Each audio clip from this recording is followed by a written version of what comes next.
All right, folks, welcome back to another episode of The Josh Potter Show. Hello to all my roaches. It's so wonderful having you once again, and I gotta let you know, supposed to be in Philadelphia this weekend, June 2nd. That has been moved to August 25th by the club. If you see me on Instagram in Philadelphia this weekend, it's because I booked the trip and I'm still gonna go. And so I'm gonna go hang out and have a good time, go to a Phillies game, hang out with some friends. But the show has been moved to August 25th. If you've already bought a ticket, you're all set. Hopefully you can still make it that day, and hopefully you're going to arrive on the 25th. If you haven't bought tickets yet, you got the 25th to come out and do that. So you got from now until then, at Josh_Potter on Instagram, at J_Potter on Twitter. That's where you can buy all the tickets. Beyond that, July 16th, we have a show here in Southern California in San Diego at the brand new Mic Drop Comedy Club. 2 shows, actually, on July 16th. So go purchase those tickets. Pleased to be checking out all the dates up on my Instagram and on my Twitter. But today with me is a gentleman who I just did his brand new series on YouTube, Stand Up on the Spot. It's Jeremiah Watkins. Hey! Hello, Josh Potter and Roach family. It's good to be here. Hot in the morning with Josh Potter. Hot in the morning. Hot in the morning. You know, I was going to say this off air, but what the hell? Let's say it on air. I'd love someday, I mean, no pressure, nothing like that, but on Scissor Bros someday, I'd love to do like a stunt boy off. Oh, we'd love to do that. Like a old what do you want to do? Like we do like a decathlon of stunt boy radio stuff and like have a stunt boy contest. Dude, I would love to set that up. Seriously. No, for sure. That would be so much fun. No, we've literally been getting in our comment section a lot of roach emojis and also when are you gonna have Potter on? So like it's already something that I was like been playing in the back of my head. But if you have an idea, like I say we go for it. That's as far as I haven't thought of. Like I gotta like go back into my annals and find out like or figure out like the old stunt boy tropes, if you will, and then like do the old timey things, you know what I mean? I don't know if it's like riding in a Ferris wheel for 24 hours or something like that. Like I don't know something, but like go back to my roots, stunt boy radio roots, and I know you had them too, so it'd be like out of all the radio stunt boys, have we made it out the furthest? I'm trying to think of others. From radio. Yeah. You know what I mean? I think a lot of those stunt boys are now head honchos at their station or whatever. That's so funny. You know what I mean? The rest of them are like, dude, I made it to program director, all right? Yeah, dude, I'm doing fine. I make way more money than both of you combined. And we're like, all right, but you settled. Let's not get crazy. You settled. I know what some of these program directors make. Let's not get out of hand here. Let's say they make double or whatever, but I think that would be fun. But thank you for having me on Stand Up on the Spot. People can watch it on your YouTube channel. Yeah, youtube.com/Jeremiah Watkins. Your episode features you, Jesse May Peluso, Todd Glass, Tony Baker, and myself. And dude, everybody crushed it, and it was so much fun. Dude, it was awesome to have you on, and it was great to riff with you after your set too. Yeah, it's one of my favorite type of back home we used to do a show called Cards Against Humanity, where it's like the same thing, only instead of the audience suggesting things, you draw from that deck from that game. Oh, okay, yeah. Or it was Comics Against Humanity or whatever, and then but you have that game that everyone plays in their family parties or whatever, and then it says like a condom with hot sauce in it or something, you know what I mean? And then you have to riff off that. And then you're like, oh, Drake, yeah, something, whatever, right. Yeah. But it's such a fun concept for a show, and I love doing it so much. It's like walking a tightrope. So it was awesome that you recorded it and put it on YouTube, and there's a few episodes out now, right? Yeah, we've got and it's an ongoing series. We've been filming more. We just recorded one in New York that's going to be up here as soon as possible that people have been requesting, and we did one in Austin at Moon Tower last year. That was with Shane Gillis, Akash Singh, Trevor Wallace, Ian Fidance, and myself. And then we did one in Houston that was with William Montgomery, CJ Landry, Avery Moore, and Derek Poston. And you have a New York one coming out. I saw like in the comments for the one that I was on, everyone's like, when are you going to do a New York one? And I knew already that you had done it. So I just recorded it. Yeah. But I mean, I'm just excited that people are jazzed, are looking forward to it, which we've been too. So yeah, the comics have been super cool about letting me record them. And yeah, I'm just going to try to keep shooting as many as we can. Yeah, for me, I purposely, when I had plans before the pandemic to put out a stand-up special, I eliminated all of my stand-up from YouTube. Oh, okay. Except for one clip. The Buffalo News has a clip of me at an open mic, like when I was like 1 year in. Yeah. I can't get off the internet. It's terrible. There's ways. We'll talk after. Okay. I mean, I've done what I think is the ways. There are some ways. I don't think anyone's in command of that account anymore. It's like I've messaged them. I'm like, can you please, Lord? Not that it's like, I mean, everyone's gonna go watch it now, but it's like, it's just I'm skinny, I'm clean shaven. It's from a decade plus ago. People are like, this is your stand-up? I'm like, yeah, when I was an open micer. A year in or whatever. Yeah. Don't judge me on that. Yeah, exactly. Like, in fact, watch that and then come see a show and see the growth. I mean, I would appreciate that. Yeah, but, watch all through. Watch him on the news, watch him on Stand Up on the Spot, and then go see him. I think people watching your Stand Up on the Spot will want to see you live after that. I would love that. Yeah, no, I do want to put out more. It's just the way that the pandemic worked and everything like that, where I deleted everything and then still haven't shot the specials since then, but it's like in the works, as they say. Yeah. But I wanted to say thank you for having me on that too, because as I've talked on this podcast many a time, I'm not passed at the Comedy Store.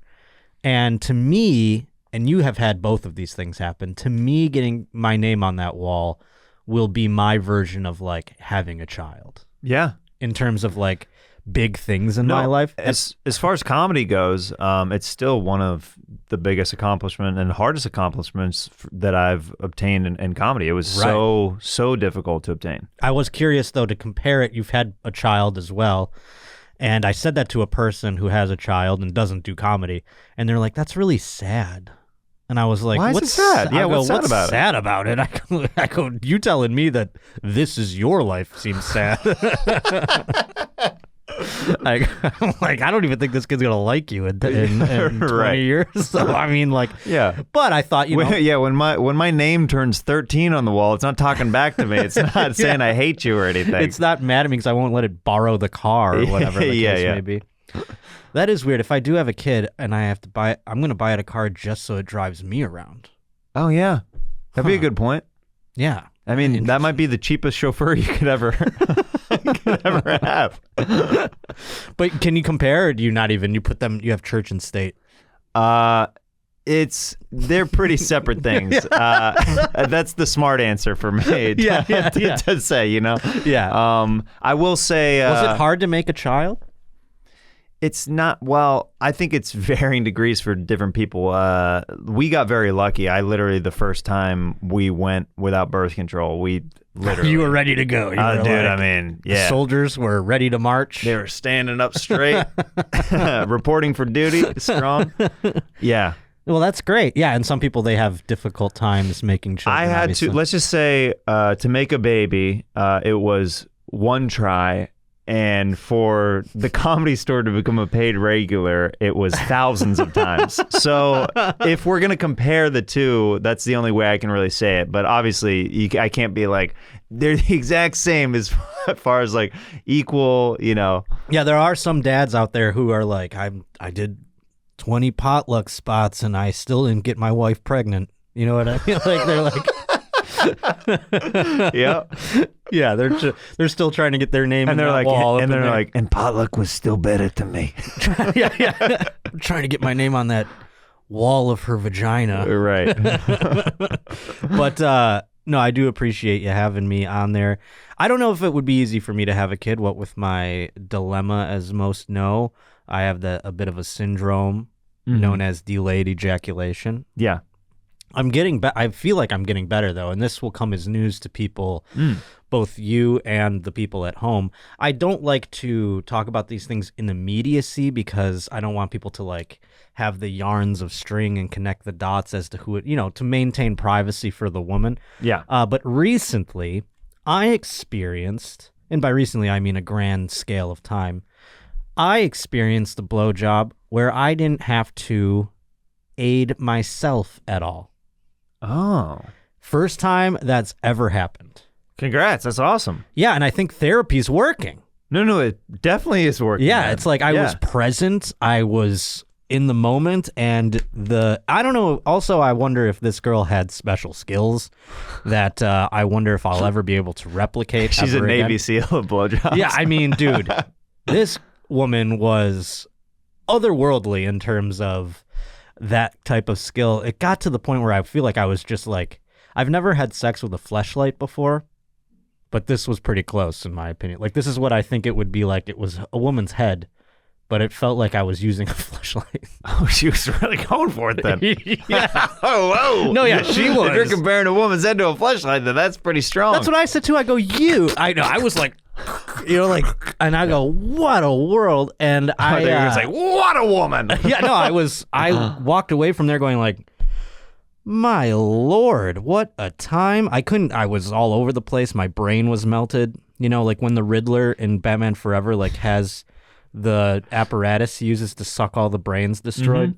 Mm-hmm. And he's just sitting there. He's like, dummy. That was me afterwards. Like, it just was like such an experience. Next level.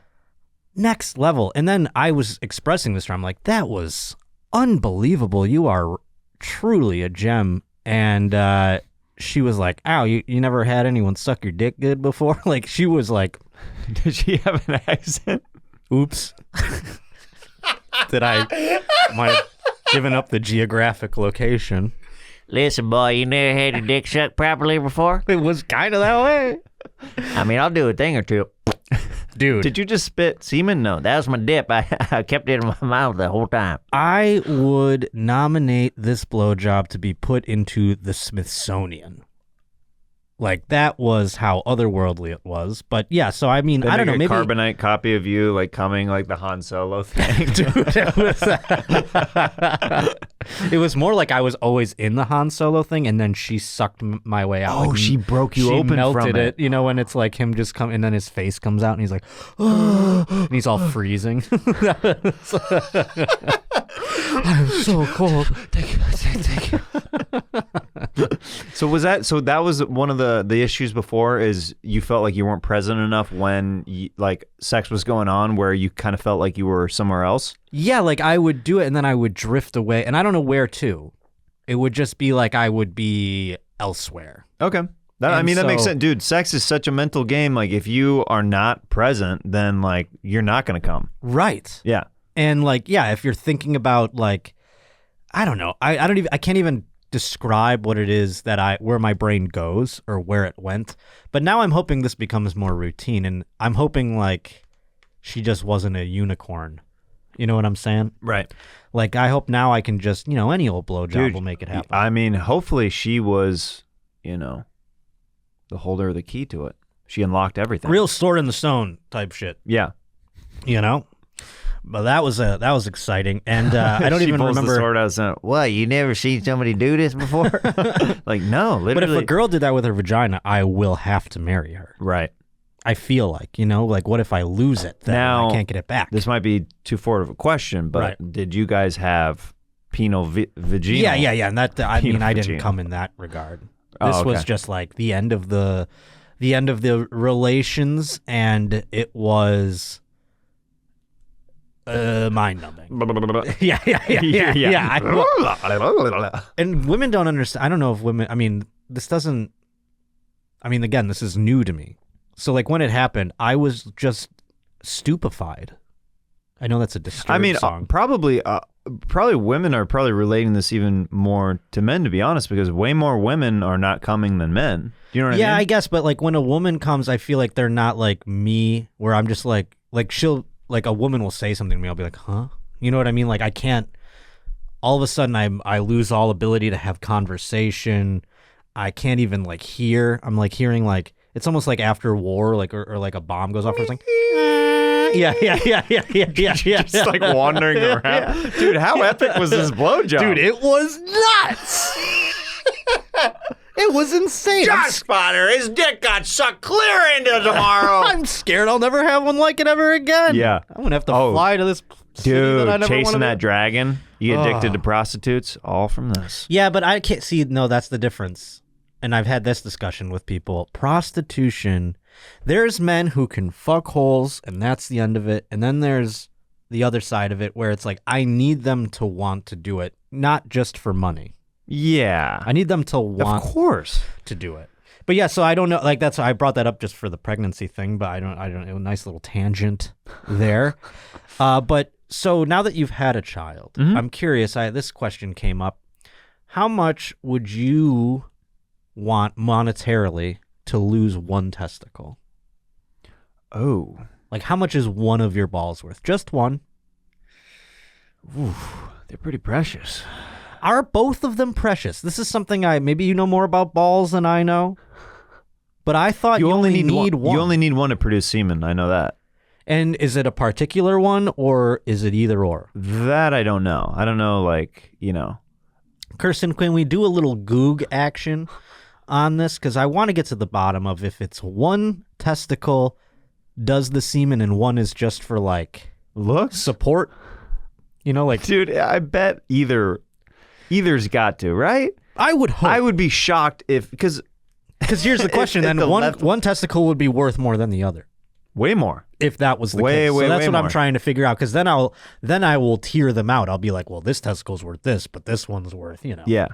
I'll give that one up for. But if you only need one, let's say they're both interchangeable, what would it take to give one up? And what is your resistance to giving one up? Because like you said, you're like, they're pretty precious. It's more the balance for me. You want the sack to have two. Yeah. It's Don't more you the think balance. one would be so much more nice to have in there? Because then you're like, oh, I don't even feel my fucking scrot anymore. No, it's like okay, so when you're having sex, Yeah. the balls are going like this. Okay, right? sure. Okay, imagine just one, and then it starts swinging from side to side. It starts getting tangled and stuff like that. There's more margin for error. Oh, you think you don't think it would be a straight pendulum? You think it would be like willy-nilly to the left and right? Because I was thinking maybe doggy style, then there's one, and now that thing is tapping the clit. Whereas the two are like, they're kind of giving you a sort of a... You're looking at just the one as like a door knocker now. Yes. Yeah. Or it's like one of those, like you go to the Griffith Observatory and it's got the fucking thing going back and forth, like, the moon is moving it or whatever. Yeah. It's just the pendulum. So yeah, I'm thinking it's like dead on. I'm imagining more like a tether ball. Yeah, yours was all over the place. Mine's crazy, brother. Mine's going all over the place. Maybe, Well, think of... maybe also I'm thinking a little bit like once you lose one gets longer. You know what I mean? Like they're equidistant, but then one drops even longer. It goes because it's going, like right now they're like keeping your sack balanced. taut. Yes. And so like if one's gone and the other one just goes and drifts down to the sack, it starts to buoy down like more. It's making your sack longer. Yeah. Because they're not balancing it out. That's an interesting thought. Yeah. Well, we have some emails at joshpottershow@gmail.com since we've been having this discussion. And maybe you can give me your monetary compensation at the end of this if you want to hold until then. The reason we brought this up, by the way, is because, during the summer of unrest after George Floyd was murdered, there was many a protest, many of conflict in the street, and here in our own city of Los Angeles, California, a man was shot with a projectile, and one of his testicles was subsequently ruined, and he received, or I guess he sued for $300,000. Okay. And received that. Well, he sued for $2 million. And received $300,000. Okay. Now, this person is an attorney that wrote in. Tim D. Esquire, very much could very well be the Roach attorney, like our correspondent. I hope he when will we be. go for legal, when we have legal questions, maybe we call up Tim, a nice Roach lawyer out there. He says, I'm an attorney and want to provide some context for the man who settled for $300,000 for his lost testicle. Personal injury lawyers regularly charge a contingency fee.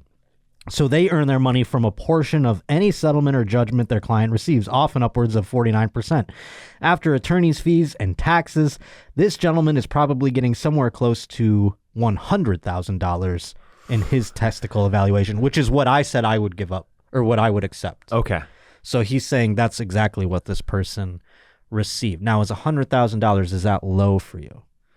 Now, what I'm worried about for you is like if yours was injured, if you said $100,000 was your number, then you get knocked down. And I'm getting $20,000. Yeah, yeah, that's what I'm worried about. Well, hopefully, I would have a lawyer like Tim or like this lawyer in this case, where they would go, we're going to do the old slam the door policy, where it's like we're going to come in so high that they come in low, and it meets. Like, you ever do that in a job situation where you're like, you walk in and you say, I want my salary to be X and it's so high that they go, Jesus Christ, we're never going to pay you that much. And then they come in at the place that you wanted it to be. Right.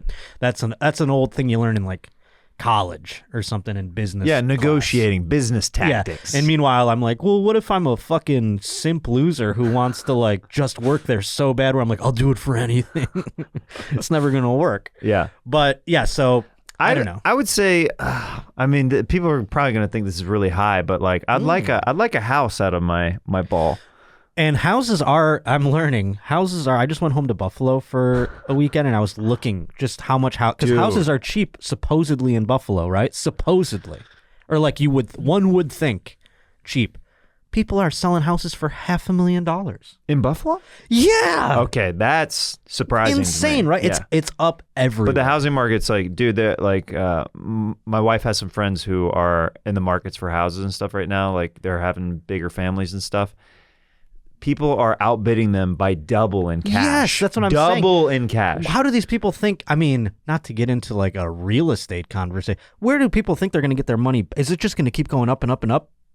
To the point where like, they're not going to make their money I don't know. back down I think the road. it's got to burst eventually again. Yeah. Yeah. And then if you try to resell, you're never going to resell at that rate. No, I think you would really have to be smart and turn it around in the next couple of years. Otherwise, yeah, it's so bizarre to me. I don't know what to do. I guess I'm just going to rent an apartment for the rest of my life. I've already kind of accepted that might be a possibility. You know? Yeah, exactly. I'm happy. I'm figuring it out. I like your attitude about it. I go like, I'm just giving a landlord money for the rest. I wanted to like own something. It would be nice. Yeah, it'd be great. Yeah, like I don't even have a car, so I mean, like I'd like to own something. Yeah, I own a PlayStation, I guess.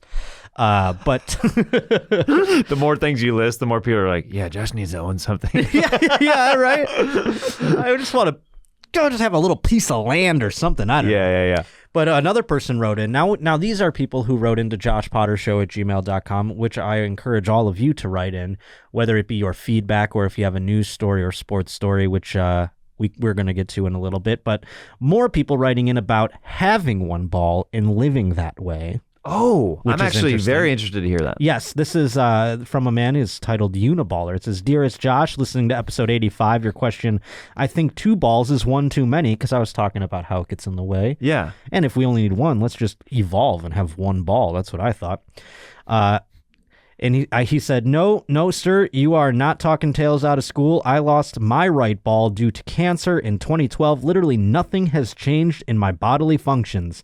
The doctor assured me it would not affect anything, and that's been true for me, but perhaps not for others like me. In fact, the remaining ball has grown quite a bit to compensate for the loss of the other. So his ball is just like, whoa, it's more roomy in this sack, and it's just growing now. It's like a turtle. like grown out its terrarium. It's like a hermit crab where it's like, this shell's too big. I got to go find another one. It's like, now we can kick the feet up. Now we can stretch a little bit. Yeah.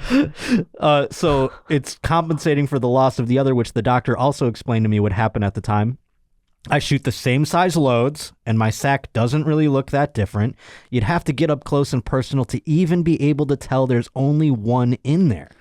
My wife, who's been with me since the before times when I had 2 balls, and after, doesn't care, but she's not a real ball hog, she says. So she's not down there like, I don't, because I wondered that too. I'm like, if a girl's going does down she like on it more just having the one rather than on. 2? Instead of going back and forth and having to go in the middle of them. Yeah. I'm doing it like this. I don't know. I'm lifting it up like an elephant tail. You're lifting it up. Yeah. like a cat taking a dump. Yeah.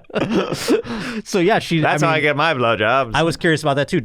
Would women prefer there be one ball? Kirsten, did you have a preference one way or another? You never even mentioned. No, I said I'd probably be fine with either way, and I'd probably be someone who didn't really even notice. Right, to exactly. With. Well, how about a bigger one now? What does that tell you? That might actually interest me a little bit. I may be curious as to what's going on down there. Yeah, right? Like now it's like, it's a story at a bar. You could be like, I only got one ball. And they're like, oh, really? You go, well, it's this size of 2. yeah. Wait, huh? Imagine 2 melding into one. Yeah. You know when butter sits out for a long time on a plate on a summer day, and now you have to scoop it all together and put it back in the fridge? That's what my balls did. And now, when you leave that conversation, You're haunting that girl for the rest of the night. She's like, I gotta see this ball. Of course. So that's a good thing. But he says his wife's not a real ball hog. Maybe some girls need their hands and mouths around a full bag. Positives. It saved me crotch room in my pants. I mentioned that. One less grape to smush when I sit down too fast. Negatives. Existential fear of cancer every waking moment.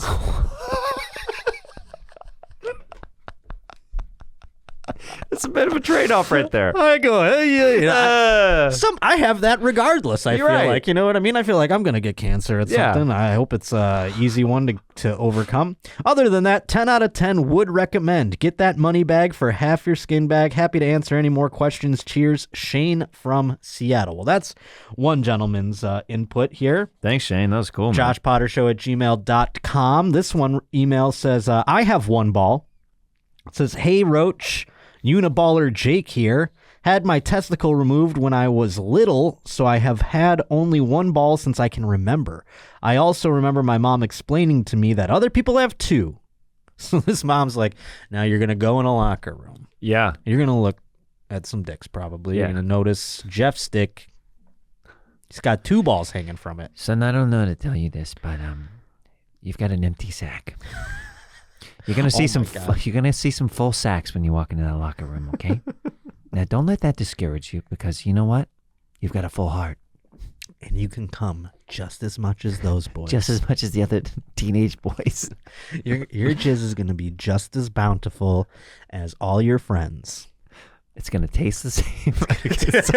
Sorry. Don't let that deter you. Just as much viscosity. It'll be as white and pure as the rest of their loads. But imagine an empty sack completely. Yeah, deflated. Just completely empty. That's bad. I would get a tuck. Yeah, right? I was going to say, I would have it removed from me. Dude, just a cylindrical, just the penis. And or then do you throw in because I've heard of this too. And maybe I heard this. All of my one ball research is from Tom Green. Or with the excess skin, if you had no balls whatsoever, maybe you could wrap it around the base like a scarf and have a little bit more, pushing. Instead of foreskin, it's like back skin. It's 5 skin. Yeah. I mean, Well, like I said, though, growing up, does that dick have a beanie on it? What's going on with it? It's one of those like scarves like someone in Palm Springs would wear. You know? It's got tassels. Your dick is regal. Yeah, your dick looks like it's at Coachella. Yeah. Tom Green was my only insight into this lifestyle growing up. I mean, that MTV show where he had cancer and then had his ballroom, that was very educational. Yeah. For a lot of people. And I thought, if I'm not mistaken, there was the option where you can get a prosthetic ball. I think there is, yeah. So I guess if you have no balls, you can throw just 2 fake ones in there. I wonder what the substance is, though. Like for women, it used to be silicone, right, for breasts, but now it's like a saltwater based thing or something like that. I do not know, like a saline. A saline. That's what I meant. Saltwater. Ooh, are these fake testicles? Terosa. Yeah, these say saline filled. Okay, yeah. Oh, the testicles are even saline filled?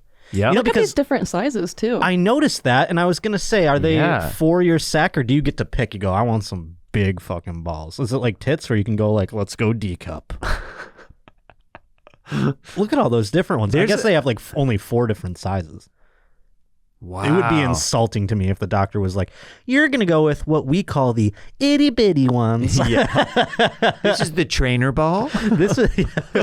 We usually give these to 12-year-olds who lose them in biking accidents and things like that, but we're going to throw them into you right now. But here, this is from Jake. Like I said, he doesn't remember having a 2 balls ever in his life, and his mother was explaining to him, no woman I've ever been with has ever cared.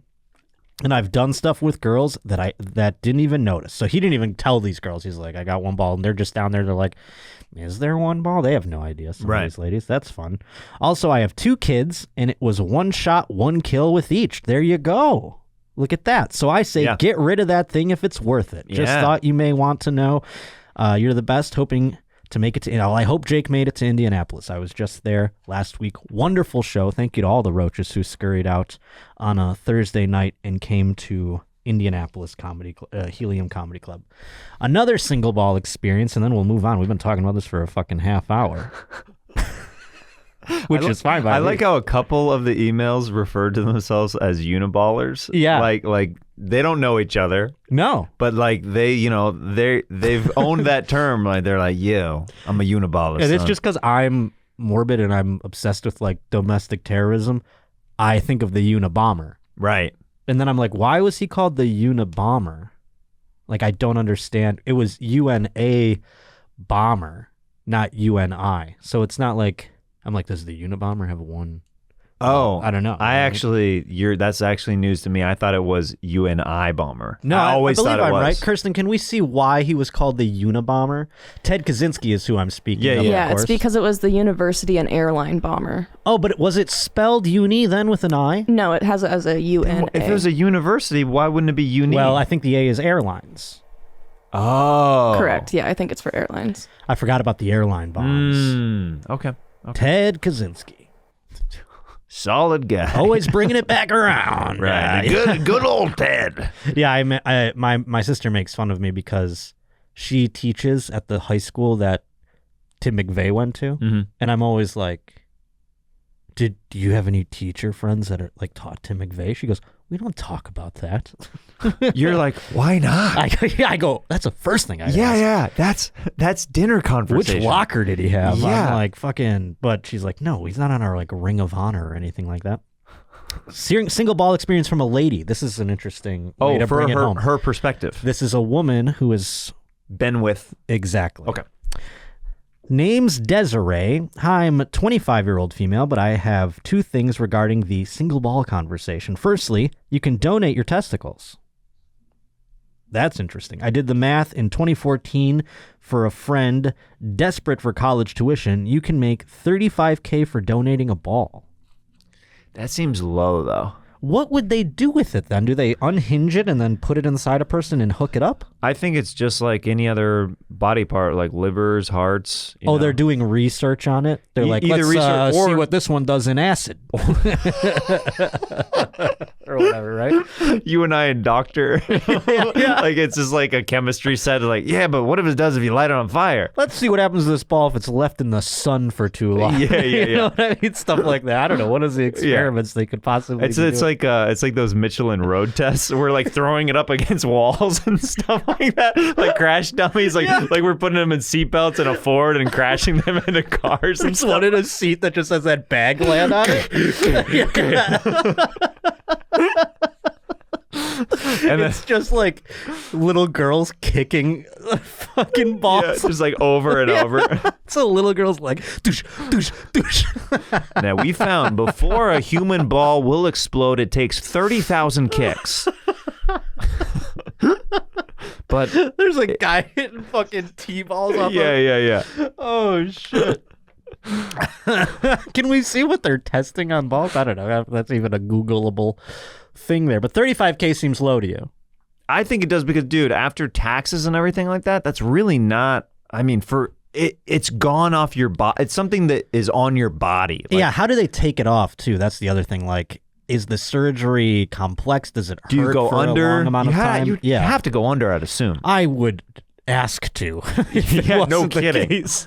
But it's like, do you have to, like, can you not walk for a month? I mean, what is the recovery like? Yeah, after a what is the ball's recovery removed? rate? So I guess we have to take all that into consideration. What does it say here, Kirsten? What have you discovered? So there's actually a thing here that says it's debunking the internet myth that it's actually it's illegal or it's not legal to sell your testicle and stuff. Desiree coming in with So, black market information. It's saying that this internet myth actually might come from like a TLC episode of Extreme Cheapskates, Oh, where this so guy said he was going to sell his testicle for research for $35K. Somebody was trying to sell it on the black market, I would imagine. Oh, gotcha. Interesting.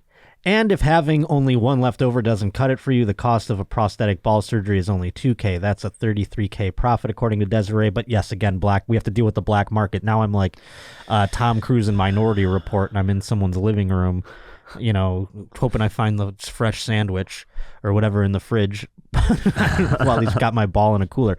Secondly, one of my We're pulling up all the footage of the different tests that the balls have been hit with. We're like moving it around and stuff like that. yeah.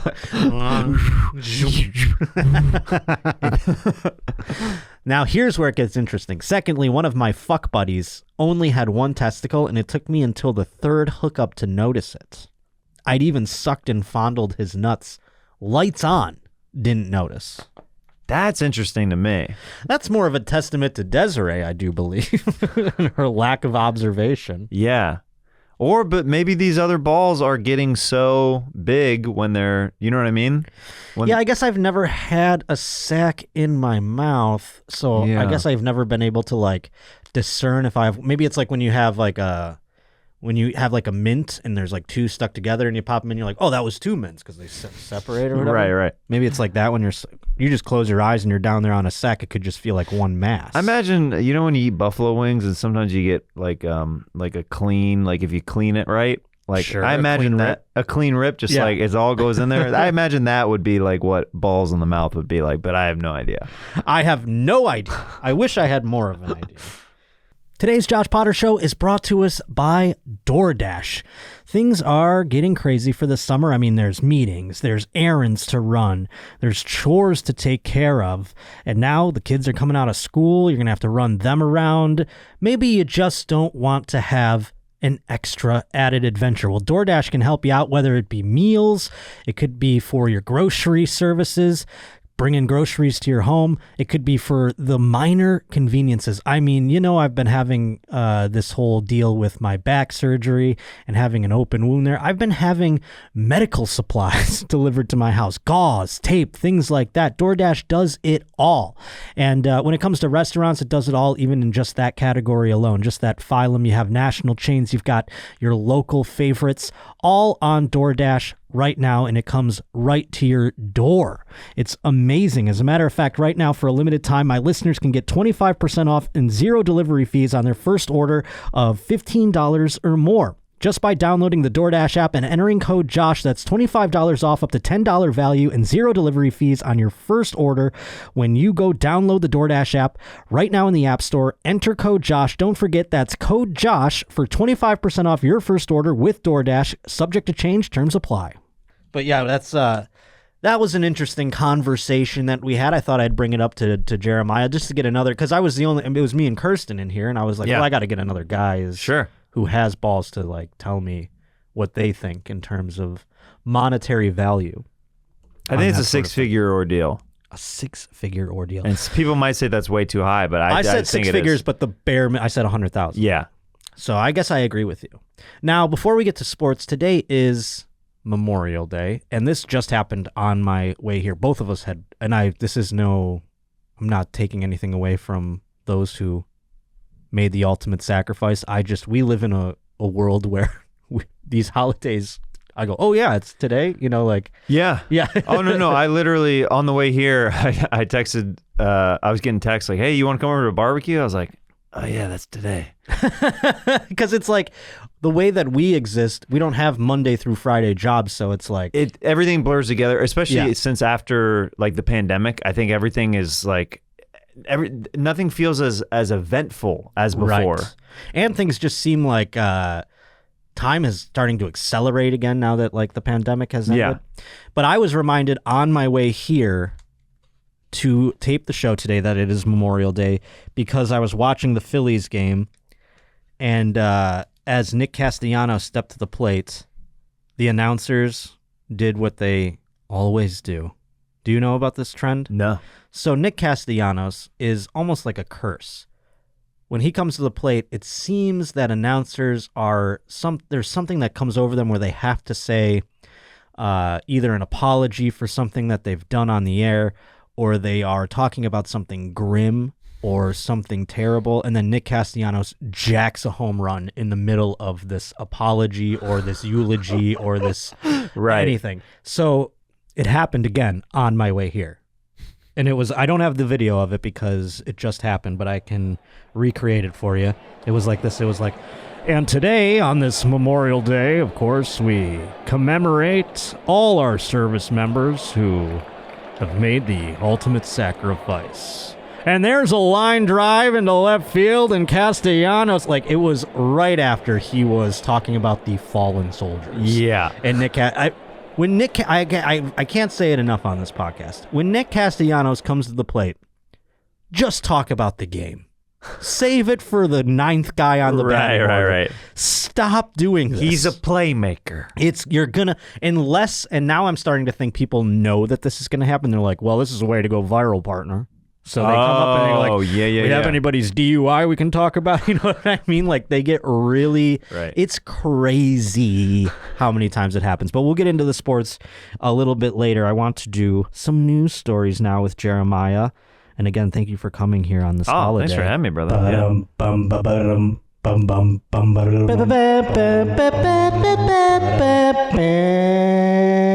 We have an update. This one coming from T-Bone, a Roach reporter out there, joshpottershow@gmail.com. This story we talked about a couple of weeks back. It involves murder. So get your Hitachis out, ladies. This was about a woman who wrote a fictional book called How to Murder Your Husband. Turns out she murdered her husband. Go figure, right? We have an update on it. A jury in Portland has convicted a self-published romance novelist, this was a romance novel, who once wrote an essay titled How to Murder Your Husband of fatally shooting her husband 4 years ago. Nancy Crampton Brophy, 71, guilty of second-degree murder Wednesday after deliberating over 2 days in Chef Daniel Brophy's death. So her husband was a chef. Do you have the picture of this woman, Kirsten? I don't know. I just thought she was interesting-looking lady. Brophy, 63, was killed June 2nd, 2018, as he prepped for work at the Oregon Culinary Institute in Southwest Portland. Crampton Brophy displayed no visible reaction Wednesday inside the crowded... Here, I think we have her picture of her reaction, right? That's what it is in the court. There it is right there. This is while they're telling her, you're going to jail, lady. You murdered your husband. Crampton Brophy said during the trial, however, that she had no reason to kill her husband and that their financial problems had largely been solved by cashing in a chunk of Brophy's retirement savings plan. So this is just cold-blooded. We didn't know the reason why she did it. We just knew she wrote a book about it, and then she did it. And it took 4 years for her to get convicted, but she thought, this is the best way to clear my finances is to murder my husband. So, but she sold a book off of it. Well, an essay. She sold books. Like, the essay came out, and people thought, you got a real talent here. Can you write more? So then she started writing romance novels, which I find ironic. Yeah. But yes, the essay, the catalyst to her career was an essay known as How to Murder Your Husband. She owned the same make and model gun used to kill her husband and was seen on surveillance camera footage driving to and from the Culinary Institute. So she murdered him there. Police never found the gun that killed him.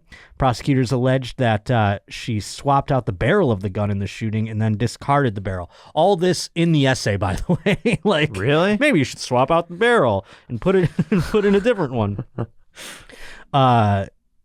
Any minimal probative value of an article written that long ago is substantially outweighed by the danger of unfair prejudice and confusion of the issues. This is her attorney trying to dispel using the essay as evidence. A prosecutor, however, alluded to the essay's themes without naming it after she took the stand in her own defense. She has remained in custody since her arrest back in 2018.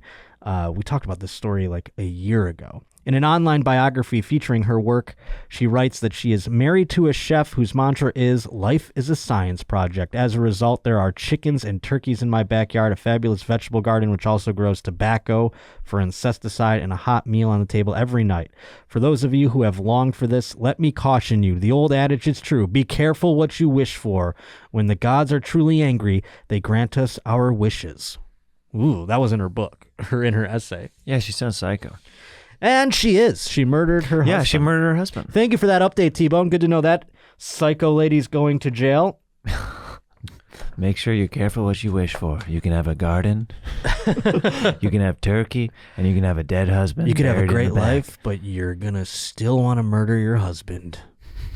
He's a chef. He's probably like, he's just taking good care of her or whatever, but he's not making very much money. So she's like, got to get that retirement money before I die so I could live my lifestyle. Do you think people like around that age, like around the 70-year mark, start going a little nutty in their head? Like, got to make things happen. I don't have much time left. That's interesting. I don't know, because I would venture to guess you grow more tired and more complacent. Yeah. I would think. I'm just like, I'm tired. Right. This amount of money's fine. Right. You know what I mean? I'm not like, there's no more eye of the tiger in me at that point. Even at this point, I'm like, I'm 36. I don't have what these 20-year-old kids in show business have, where they're like out there scrounging for shit. You know what I mean? Yeah. My dad's 73, and he still goes dumpster diving and stuff like that. With women, you mean, or like literally dumpster diving? Like literal dumpsters. Oh, okay. He'll go through and like pull stuff out and be like, this is worth something. That's my father with women. Before he got He goes remarried. dumpster diving? Yeah. He would be yeah. like, oh, this is worth something, you know? I was like, I wouldn't have that mojo in any Right. sort of sense of the word. I think that's more like when you get older, you start to find things in your. My mom's like that. Like I guess she's a hoarder. I don't know. Where she's like, no, this is gonna be worth A hoarder something of horrible someday." men. I wish, but no, it's just objects like you Yeah, said, yeah. where it'd be like pull something out of the attic and be like, no, this is gonna be worth something. Someday. Yeah, It's like, yeah, yeah. It hasn't been for the last 30 years, so I don't know when that day's coming. You know what I mean? Josh, this is your inheritance, all right? I mean, Ninja Turtles and Power Rangers in their boxes still is my inheritance. Do you still have some of that stuff? My mom has all that stuff. Oh, dude, that's awesome. It's cool, That but stuff it's like will be worth stuff. I will have to have it someday. Yeah. You know what I Yeah, mean? yeah. And I No. don't know where I'm gonna have to buy a storage locker. I think that stuff will be worth something for sure. God willing, it's been so long. As of now, it seems not worth it. But we'll see how it goes. never It's know. cool to have it, though, for Yeah. sure. Now, we're talking about how the police are not great at their job recently in the news. I don't know if you heard about all the things going on. I don't know. Haven't heard a thing. Well, some things happened, where the police kind of stood by and didn't really do much. Huh. But here we have a story of a cop who was arrested. It was like a cop was arrested Okay. for perhaps not doing his job. Let's find out. A Bay Area police officer has been charged with masturbating in front of a family that called police during a fraught domestic violence call. Wait, say that again? I'm not A following. Bay Area police officer has been charged with masturbating in front of a family that called police during a fraught domestic violence call. So he's jerking off while the domestic violence is going on? It's like he showed up and was like, oh, domestic violence. That's so weird. Oh, look at that. Now, these Uvalde cops, they didn't act, but they didn't necessarily do this. Let's just say that. Let's give them that much credit, right? None of the cops showed up to the school shooting and started Jing their Ds. All right? Keep that in mind when you're... So let's see what happened here. The Santa Clara County District Attorney's Office has charged Matthew Dominguez, 32, with a misdemeanor incident exposure after responding to a restraining order call on the evening of April 21st. An unidentified individual whose family... Ironic, because he couldn't restrain himself from touching his dick. Hello. We're back in it, people. An unidentified individual whose family put a domestic violence restraining order against him had allegedly violated the order and was at the family's home. The mother, identified in the statement as Miss S., the father as Mr. A., and their 23-year-old daughter called police. Dominguez and two other officers arrived at the scene, with the former taking the lead investigative role, per the statement. Dominguez began investigating by talking to the daughter. Officer Dominguez took interest in her and continued to interact almost exclusively with the daughter. After she gave the officer a possible location, Dominguez allegedly ordered the other two officers to conduct the search while he milled around the home, according to the statement. He managed to keep the daughter in view of his body-worn camera. That's the thing. You got a body cam on. When you're like, they're going to see it. Yeah. That's How audited. desperate are you to jerk off when you're wearing a body cam? You can't wait to go home. You have the footage. Go like, I got to investigate this footage, and then just watch it and jerk off later. Maybe it was like a weird Pornhub thing that he's like, I'm going to get a good upload out of this.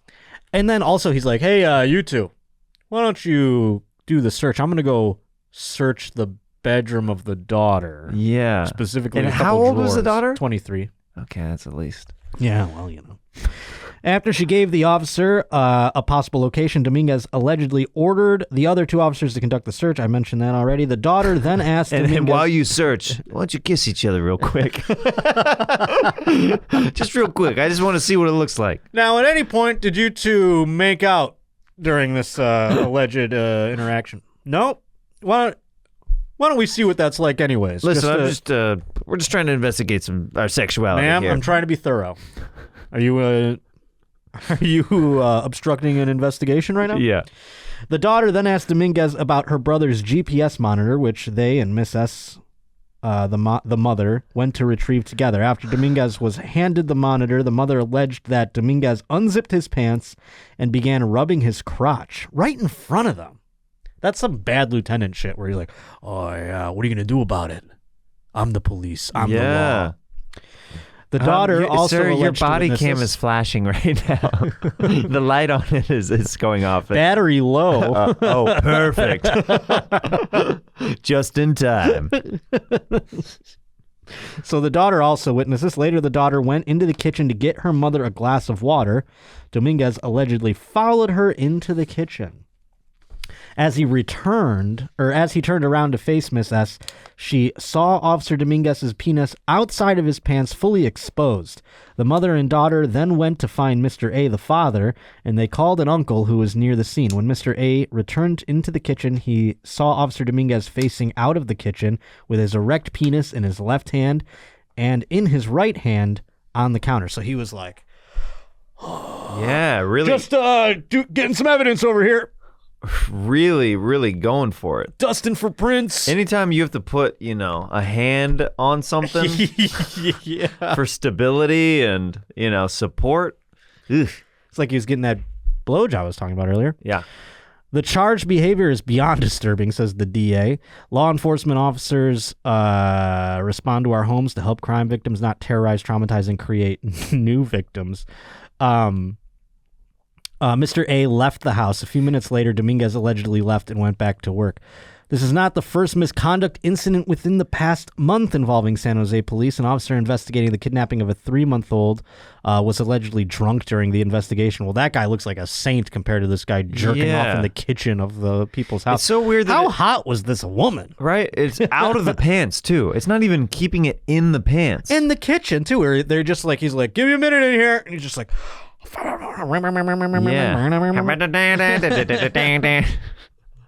Yeah. Dominguez on its administrative leave following the incident. I think you can fire him. I think this is one you can fire. He's on just leave? Yeah. First he comes and he leaves. Hello, we'll be right back, folks. Hello. Thank you to Luke Rutz for this great fun. That's a good one. Good That's a Roach really good one. reporting, sir. JoshPotterShow@gmail.com is where you can come find that. And come. Anywho, let's get into some sports action. Beep, beep, beep, beep, beep. Beep, beep, beep, beep, beep, beep. Beep, beep, beep, beep, beep. Beep, beep, beep, beep, beep, beep, beep. Beep, beep, beep, beep, beep. Dee, dee, dee, dee, dee. Do you play fantasy football? I do not. You do not. The Comedy Store does have a league, though, but I've never gotten involved. Well, do you look at it from an outside perspective as people take it too seriously?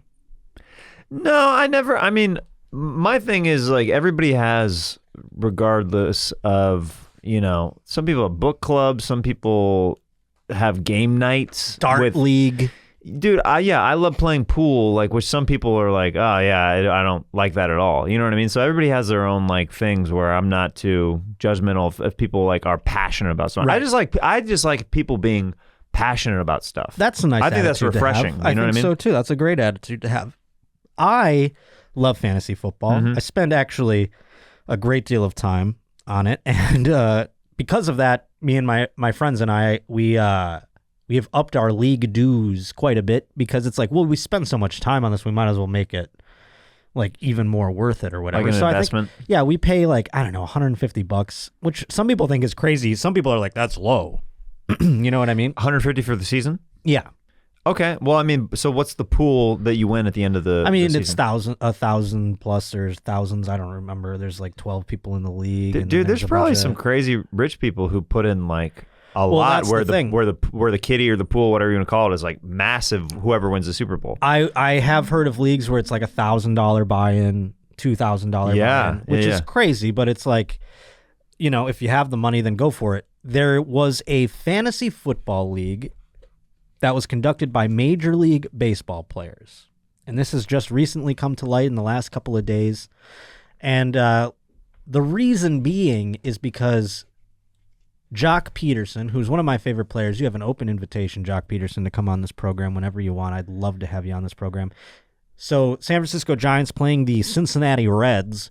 And Jock Peterson, during batting practice, is out there in the outfield. And Tommy Pham, left fielder, I believe, of the Cincinnati Reds, he slaps him in the middle of the outfield. And people are like, what the fuck's going on? What happened out there? So here's the slap right here. Let's see if we can watch it. It's a little bit like a Bigfoot footage. So they're out there in the backfield, and so he slaps him.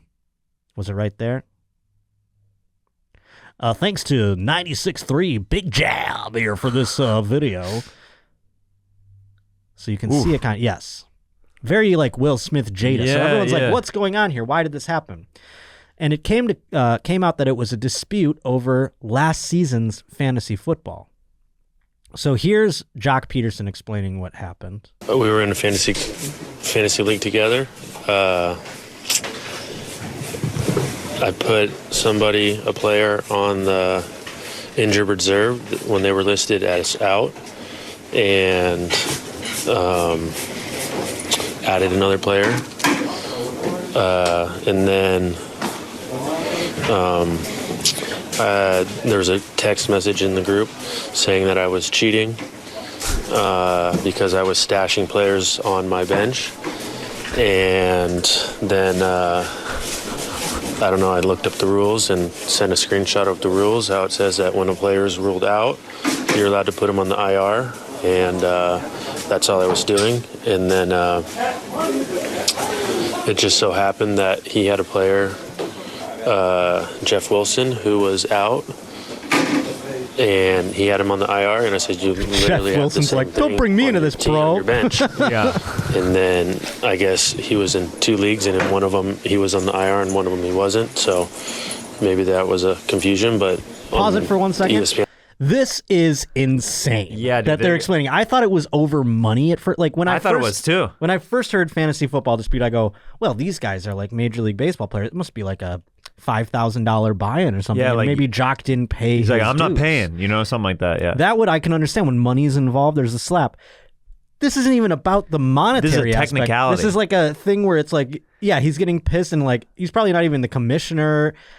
It gets even more petty though, and I don't know if Jock references it in this video. Let's see the rest of it, but it gets even more petty as to why the slap happened. And league we were in, it was listed as out, so it's like it feels very similar to what. Hold on I one did. more second. I'm sorry. The fact that Jock is even explaining the minutia of it is insane to me. Like he has to tell reporters, he's like, "Well, it's like Because he's embarrassed. He's clearly embarrassed that he got slapped over something that was with fantasy football. Yeah, and like also this is like a dream of mine where reporters are surrounding me asking me about my fantasy football team.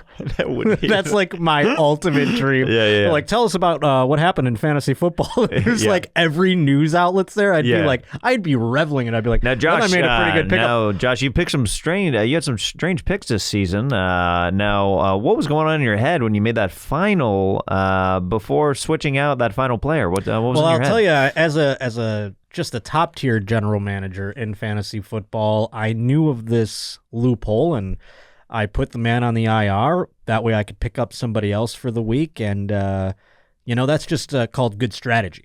If Tommy Pham has a problem with that, he can take it up with the commissioner and up with the league rules, and we could, during the offseason, have a vote on that. But during the season, all above board, and it's just big brain activities happening here. I would revel. Mr. Potter. Yeah, I would revel in talking about. I would love to have a podcast where I come on and talk about my fantasy football thing if I didn't think it would bore the shit out of everybody.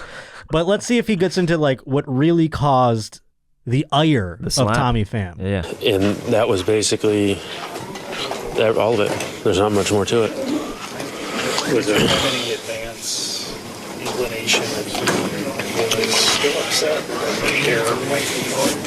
What's the discussion or something? We didn't never had any more contact. The only time we texted was in the group text, and yeah, I mean it was over a year ago. Came as like you didn't anticipate anything. Yeah, it was a surprise. But Well, I'll just jump to it. So basically, in this group text that he's talking about, Jock Peterson, kind of a trash talky guy in general when it comes to baseball. Yeah. That's why he's one of my favorites, because like he's a guy that'll hit a pop fly and you can hear on the broadcast him go, "Fuck!" You know what I mean? Like audibly over the crowd, over the announcer, everything.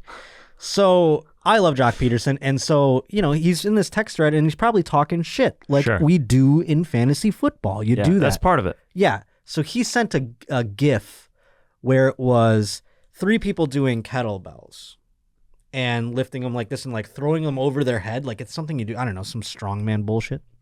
And above each person, like one had a Dodgers logo, one had a Giants logo, and one had a Padres logo, which was the team that Tommy Pham was on at the time.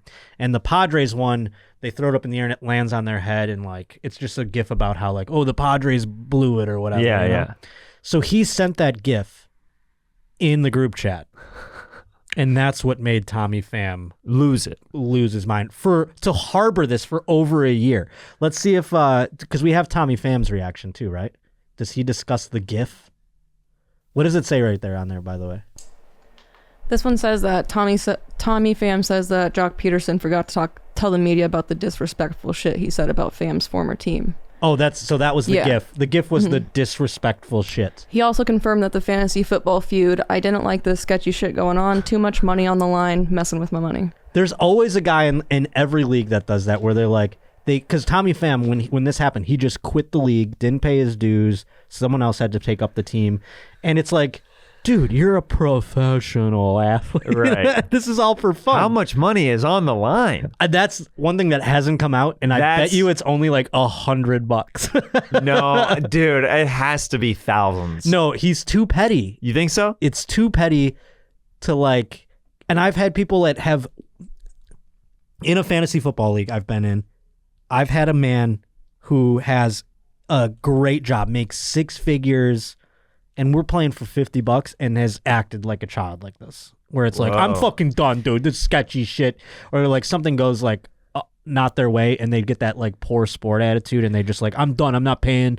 And then you have to give their team to somebody else. That's why I never play pool for money. Ever. Literally, like not even like against for a people couple bucks. I don't like it. I love gambling, so yeah, I would love to play. Even if I some knew people you get were upset with me that I won't. Like I'll be at like a bar or something, and he's like, "Let's play for a drink." I'm like, "Nah, I don't want to." Even a drink. I think it messes with my performance. Hey, I've literally never done it for like.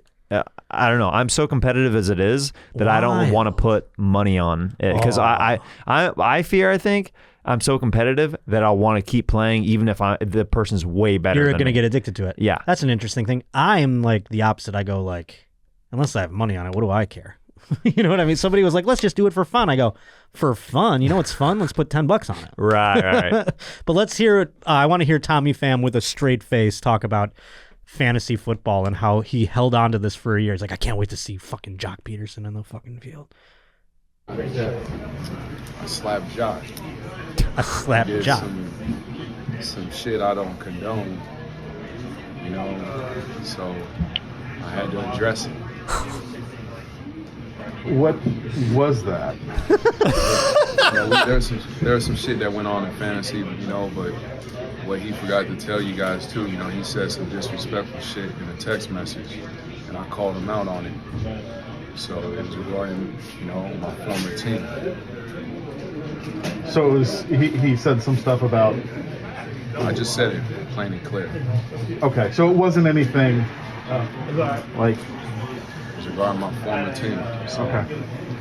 I didn't like that, and I didn't like the sketchy shit going on in the fantasy. We had too much money on the line, you know. So you look at it like, you know, there's a code. You fucking with my money, then you're gonna say some disrespectful shit. You know, there's a code to this. What a petty bitch. What is with the resurgence of slaps right now? Well, that's the thing. People are getting like, they're like, because they that saw used Will to be a Smith. thing. I think it's like a petty bitch thing, though. It's like, because Will Smith has been getting like a deluge of just waves of disrespect from Jada, and he thought this is my time to like own something or like stand up for myself. That's what I feel like is going on with Tommy Pham. I had no idea Tommy Pham had this like, because ultimately it's such a sensitive personality where he would take a GIF. Can you real quick, Kirsten, I didn't include this because I just came out recently. The GIF has been going around. Just something as innocent as this GIF. Just type Jock Peterson, Tommy Pham GIF, and I think we'll find it. It's just so innocuous, and it's like just talking a little bit of shit, and he fucking, it's right there at top row, boom. That's what he sent. And it like, I don't know if you can play it or if it does it, but basically like the Giants one throws it up and it's successful. The LA Dodgers one throws it up, it's successful. The Padres one throws it up, lands on her head, basically. So it's like, that was the disrespectful nature of our text exchange. He's just talking trash like he does. So Tommy Pham, so sensitive that he's like, I can't be bitched out like that. So he leaves the league, calls it fucking disrespectful, blah, blah, blah. And then then a year later goes and slaps him in the fucking, there you go. Let's see if we can. So it's like, here they go. This is what caused Tommy Pham to harbor resentment. Oh, that's disrespectful, my former, because he played for the Padres last season. Right. And the Padres blew their lead in the division.